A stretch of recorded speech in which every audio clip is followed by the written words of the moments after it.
नमस्कार मुलांनो, तुम्हा सर्वांचे स्वागत करते एका नवीन आणि रोचक व्हिडिओमध्ये, जिथे आपण समाकलित मार्ग तंत्रिका समन्वय या विषयावरील माहिती घेणार आहोत. हा विषय नियंत्रण व समन्वय या धड्यात समाविष्ट आहे आणि तो इयत्ता 10वीच्या जीवशास्त्र विषयाचा एक भाग आहे. आपल्या आजूबाजूला अनेक गोष्टी असतात. कोणताही सजीव जिवंत आहे हे आपण त्याच्या हालचालीवरून ओळखतो. आपल्या शरीरातही सतत काही हालचाली होत असतात.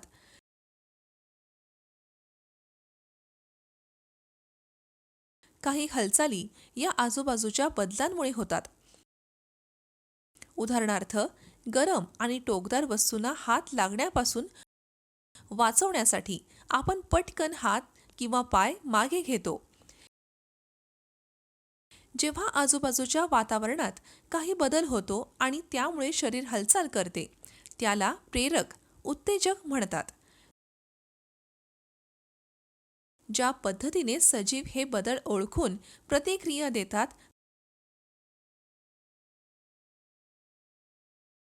त्याला प्रतिसाद म्हणतात.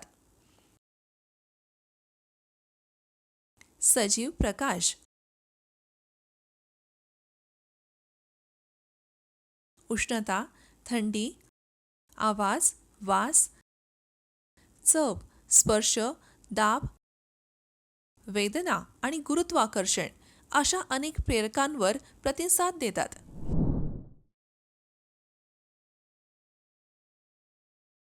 जेव्हा शरीर एखाद्या प्रेरकाला ओळखते, तेव्हा त्यावर योग्य प्रतिसाद देते.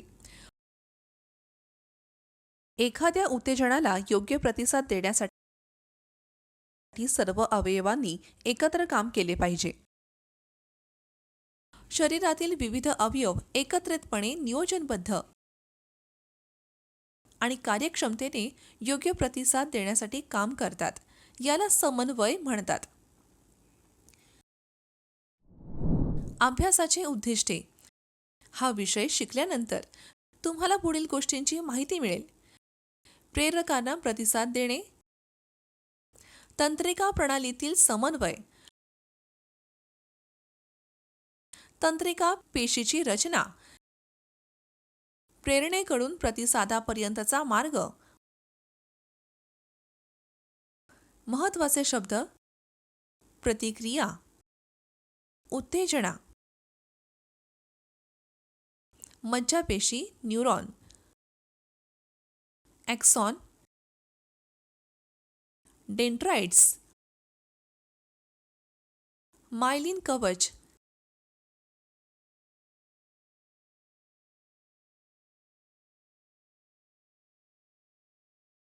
सिनॅप्स,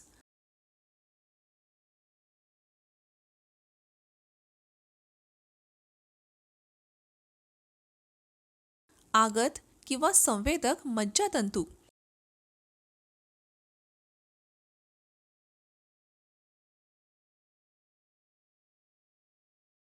निसर्ग किंवा प्रेरक मज्जातंतू.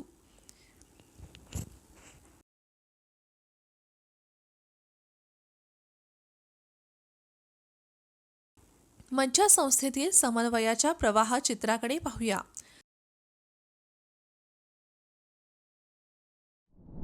शरीरातील अवयव, ऊती आणि पेशी एका विशिष्ट मार्गाने कार्य करतात. ते वातावरणातील बदलांची माहिती घेतात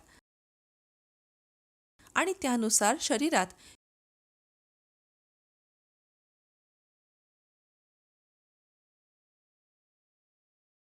वेगवेगळ्या क्रिया घडवून आणतात. उदाहरणार्थ, रस्त्यावर येणाऱ्या गाडीपासून वाचण्यासाठी बाजूला होणे हे आपोआप घडते. उत्तेजनांना प्रतिसाद. प्रतिसाद हा एखाद्या जीवाच्या शरीरात होणाऱ्या बदलाचा परिणाम असतो, जो मिळणाऱ्या संकेतांना किंवा उत्तेजनांना अनुसरून घडतो.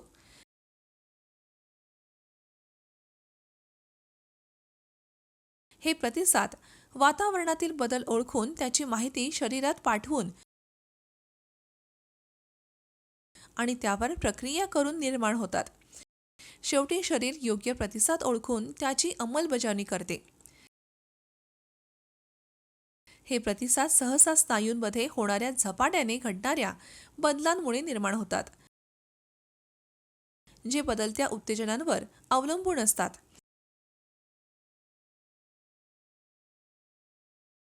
प्रतिसादाची गती जितकी जलद असते, तितकी ती उत्तम संवाद प्रणाली सिद्ध होते, जी उत्तेजना ओळखणाऱ्या भागांना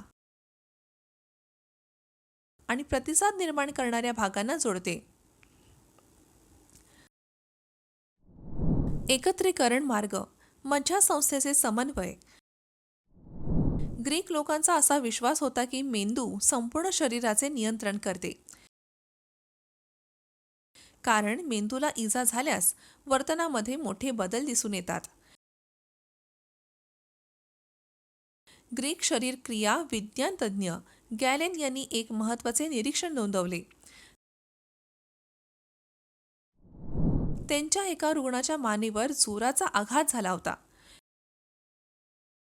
ज्यामुळे त्याच्या हाताची संवेदना नष्ट झाली होती, पण स्नायूंची हालचाल मात्र सुरळीत होती. गॅलेन यांनी नसा दोन प्रकारच्या असतात हे निष्कर्ष काढले. एक संवेदनाच्या नसा उत्तेजना जाणवण्यासाठी, आणि दुसऱ्या क्रियांच्या नसा हालचालींसाठी. त्यांच्यानुसार मानेला बसलेल्या आघातामुळे संवेदना वाहणाऱ्या नसांवर परिणाम झाला, पण हालचालींवर परिणाम झाला नाही. 17व्या शतकाच्या शेवटीपर्यंत मज्जासंस्थेच्या कार्याविषयी फारशी माहिती नव्हती. त्यानंतर वैज्ञानिकांनी नसांच्या कार्यप्रणालींचा अभ्यास केला आणि विद्युत संकेताद्वारे माहिती संप्रेषणाचा शोध लावला.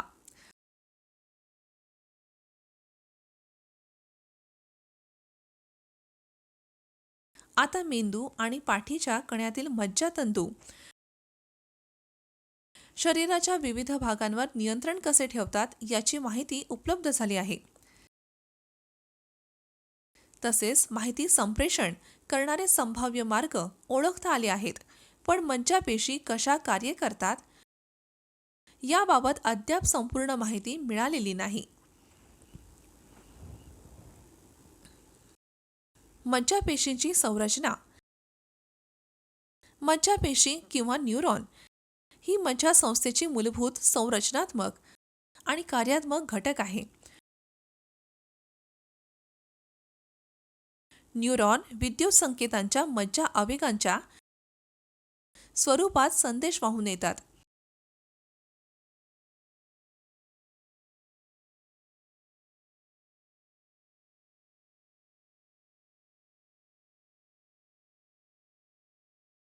एक न्यूरॉन, प्रामुख्याने सायटॉन,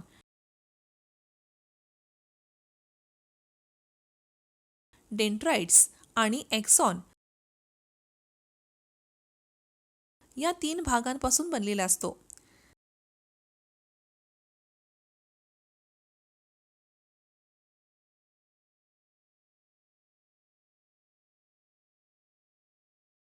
सायटॉन याला सेल बॉडी किंवा पॅरिकॅरियन देखील म्हणतात, ज्यामध्ये मध्यभागी केंद्रक आणि न्यूरोप्लाझ्म सायटोप्लाझ्म असतो. सायटोप्लाझ्ममध्ये निसल्स ग्रॅन्युल्स आणि मायटोकॉन्ड्रिया, रायबोसोम्स, लायसोसोम्स, इंडोप्लाझ्मिक रेटिक्युलम यांसारखी पेशी अवयव असतात. न्यूरॉन विभाजन करू शकत नाही. तसेच न्यूरोफायब्रिल्स मज्जा आवेग पेशीपर्यंत आणि पुढे वाहून नेण्यासाठी मदत करतात.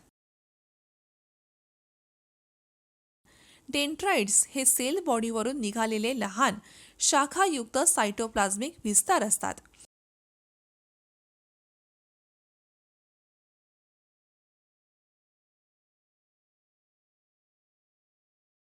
हे न्यूरॉनमध्ये मज्जा आवेग घेऊन नेतात.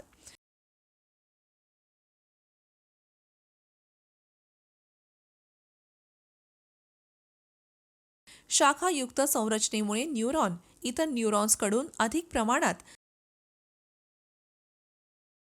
संकेत ग्रहण करू शकतो. ॲक्सॉन हा एकल, लांबट आणि पातळ विस्तार असतो. ॲक्सॉनच्या टोकाला सूक्ष्म शाखा आणि टोकाला गाठसदृश फुगीर संरचना असतात, ज्यांना सिनॅप्टिक नॉब्स म्हणतात.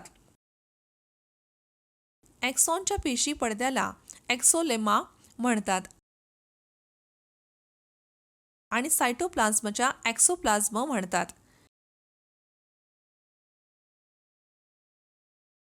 ॲक्सॉन मज्जा आवेग सायटॉनपासून पुढील पेशींमध्ये वाहून नेतो.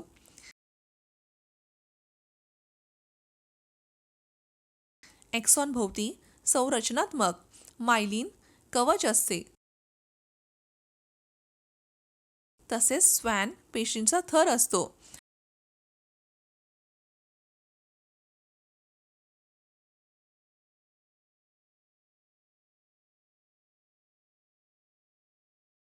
मायलिन कवचात ठराविक अंतरांवर खोलगट विभाग असतात. त्यांना रॅनवियरचे नोड्स म्हणतात. रॅनवियरच्या नोड्सच्या दरम्यानच्या क्षेत्राला इंटरनोड म्हणतात. मायलिन कवच विद्युत इन्सुलेटर सारखे कार्य करते आणि मज्जा आवेग अधिक वेगाने पोहोचवण्यास मदत करते.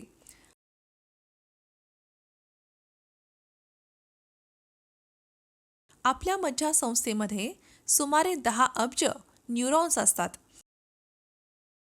जे विशिष्ट पद्धतीने एकमेकांशी संवाद साधतात. एका न्यूरॉन्सचे डेंड्राइट्स इतर न्यूरॉन्सच्या एक्सॉनशी जोडले जातात, ज्यामुळे सिग्नल संप्रेषण होते. सायनॅप्स म्हणजे दोन न्यूरॉन्समधील संपर्क क्षेत्र,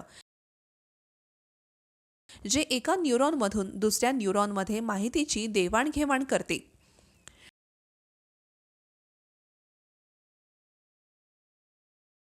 सिनॅप्स हे दोन न्यूरॉन्समधील संपर्क क्षेत्र असते, जेथे माहिती रासायनिक किंवा विद्युत संकेतांद्वारे हस्तांतरित केली जाते. सिनॅप्स मेंदू, पाठीचा कणा आणि त्याच्या आसपास मोठ्या प्रमाणावर आढळतात.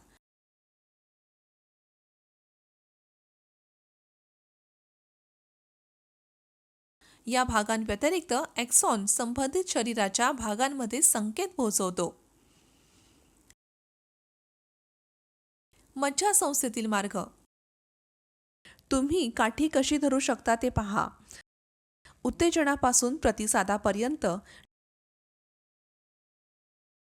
डोळा आणि बोटांमध्ये समन्वय असतो.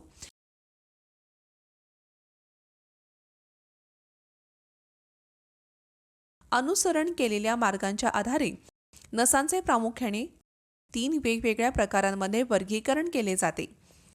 ॲफरेंट न्यूरॉन्स वेगवेगळ्या ज्ञानेंद्रियांच्या स्नायूंवरील मज्जातंतूच्या टोकांपासून मध्यवर्ती मज्जासंस्था, पाठीचा कणा किंवा मेंदूकडे संदेश घेऊन जातात.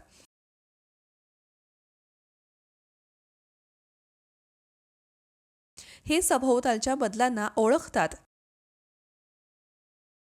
आणि त्यांना उत्तेजक, शोधक किंवा संवेदी नसा म्हणतात. ॲफरेंट न्यूरॉन्स किंवा मोटार नसा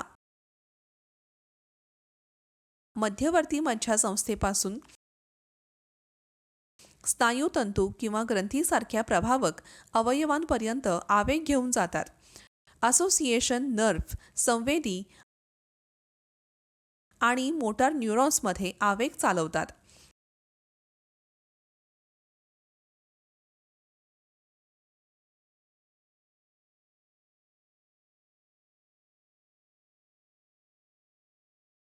आपल्या शरीराला स्वैच्छिक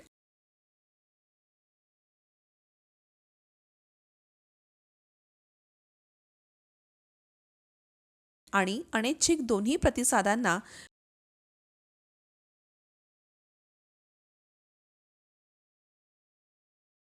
प्रतिसाद देण्याची आवश्यकता असते. ज्या प्रतिक्रिया स्वैच्छिक नियंत्रणाखाली नसतात त्यांना प्रतिक्षेप म्हणतात.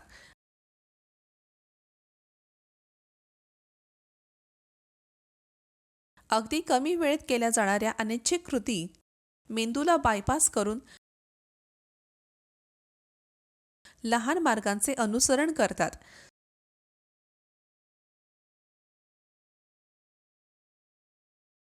स्वैच्छिक मार्ग मेंदूतून जास्त काळ जातात.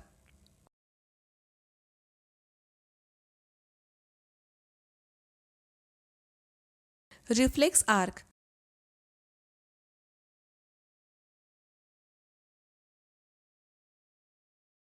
रिफ्लेक्स मार्ग हे उत्तेजना उचलतात आणि डिटेक्टरकडून मेंदू किंवा पाठीच्या कण्याकडे प्रतिसाद निर्माण करतात.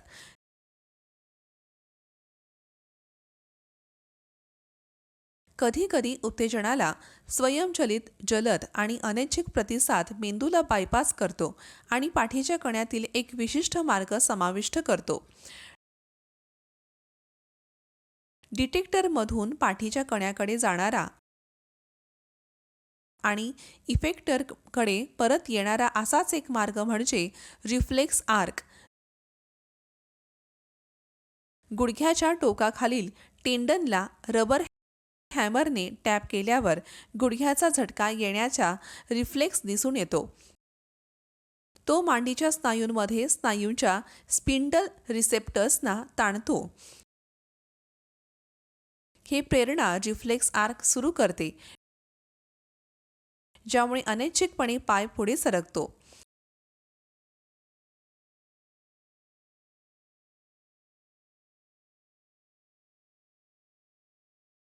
विथड्रॉल रिफ्लेक्स हे चुकून गरम वस्तूला स्पर्श करून जाणीवपूर्वक विचार न करता हात वेगाने खेचून पाहण्यात येते.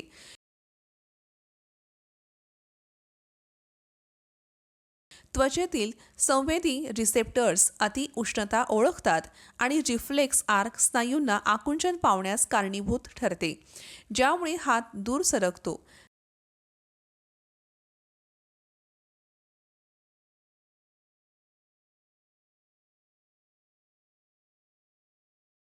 प्रकाशाच्या तीव्रतेत बदल झाल्यामुळे बाहुल्यांचा आकार समायोजित होतो, तेव्हा बाहुल्यांचे रिफ्लेक्स दिसून येते.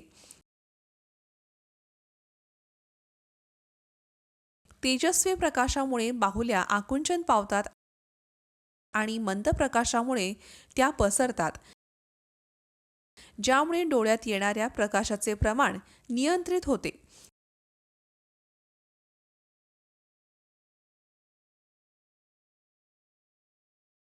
गिळताना घशाच्या मागील बाजूस काहीतरी स्पर्श करते तेव्हा गॅग रिफ्लेक्स दिसून येते. त्यामुळे घशाचे स्नायू आकुंचन पावतात, श्वसन मार्गाचे संरक्षण होते आणि गुदमरणे टाळता येते. चुकून तीक्ष्ण पृष्ठभागाला स्पर्श केल्याने अनेक रिफ्लेक्स आर्क चालतात, ज्यामुळे पायाचे स्नायू अनैच्छिकपणे पाय मागे घेतात.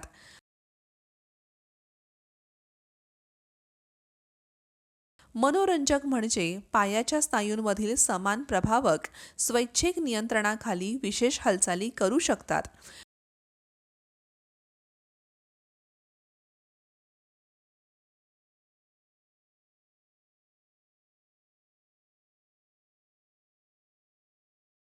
म्हणूनच फुटबॉल खेळात पायाचे स्नायू प्रतिक्षेप आणि स्वैच्छिक हालचाली दोन्हीद्वारे कार्य करतात. हे स्वैच्छिक आणि अनैच्छिक मार्ग मज्जासंस्थेद्वारे नियंत्रित केले जातात. येणाऱ्या व्हिडिओमध्ये तुम्ही मज्जासंस्थेबद्दल जाणून घ्याल. संपर्कात रहा आणि शिकण्याचा आनंद घ्याल.